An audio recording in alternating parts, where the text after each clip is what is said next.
A report from the Defense Department puts Fort Bragg at the top of a list of overdose deaths among Army installations. WRL Fayetteville reporter Gilbert Bays looked into the numbers and asked military leaders at Bragg what they're doing to turn things around. Well, I talked with the top brass here at Fort Bragg about those numbers. They are very aware of them, but they say those numbers measure where they were and not where they are. Lieutenant General Chris Donahue, who is the commander here at Fort Bragg, says Fort Bragg has implemented a number of programs on and off post to turn those numbers around.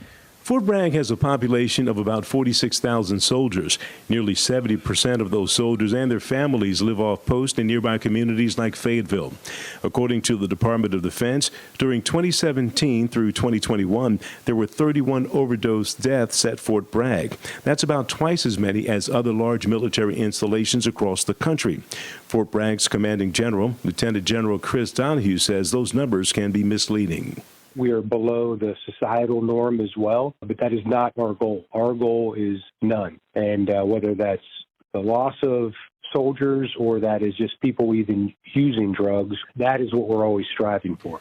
To accomplish that, during the past 2 years, random drug testing of soldiers has increased by 45%, and a task force has been established to address the issue. And that gave us a good understanding. What we found out is that we needed to do a better job of education up front about wellness activities to, provide folks some alternatives to drugs. And then, as important, was a bona fide deterrent to drug use.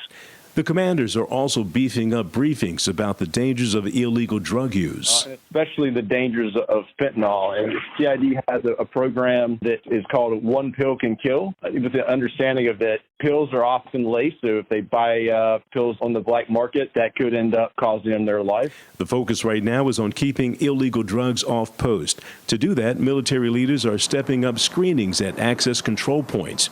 The Criminal Investigation Division has also put together a postal task force to stop drugs from being shipped on post through the mail. Knowing that a lot of the fentanyl or counterfeit pills that may enter the installation could do so through the mail, utilizing them as well as our military working dogs to periodically do random searches of packages to screen those for potential drugs. The command realizes times have changed, and the soldiers who are coming on active duty now have changed with them. The bigger issue we have here is, just culturally it's acceptable, right? You can buy, marijuana at any of these stores that are out there. So it's actually a cultural thing that we're up against as well. Now, the commander says in addition to trying to stop the use of drugs within the ranks, they also have several programs to get soldiers with drug problems the help they need. At Fort Bragg, Gilbert Bays, WRL News.